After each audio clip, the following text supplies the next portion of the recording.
helicopters were great.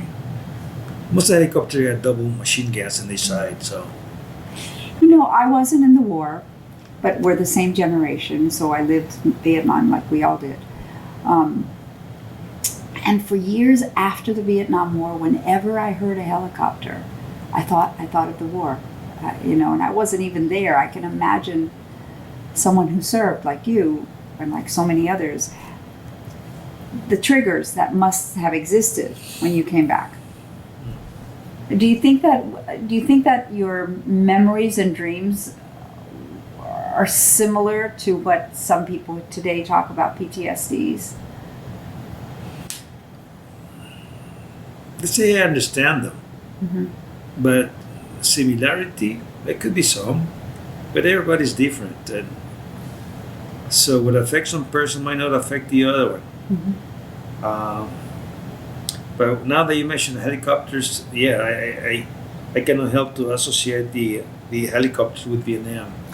I will, always will until I die. I think I will too, and I wasn't even That there. was a daily thing. Mhm. I rode every single helicopter except the Cobra fighter. I rode the Bobble. I was in the Chinook. I was even in the Crane helicopter. So it was a daily thing to ride a helicopter. Not a daily thing, but it was so often that we'll transport us or take us somewhere, or so. And as a combat engineer, we used to be flown special missions, sometimes unexpectedly from one field to another combat zone. Of So course. forth. What was it like when you came back? What did you find? What did you see in this country?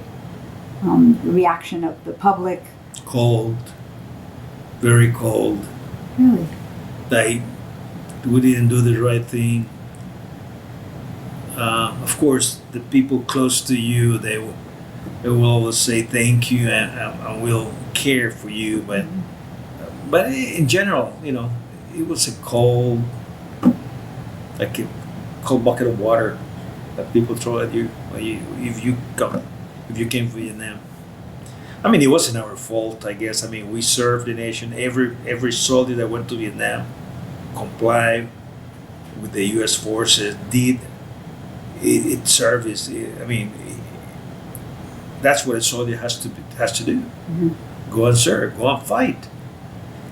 Whether the war was wrong or right, it's a different story. At the time, we thought we were doing the right thing. Most of us, we thought that we were doing the right thing. You ask me now, it's very controversial. The answers, obviously, it's going to be different. But there was no need to be in Vietnam.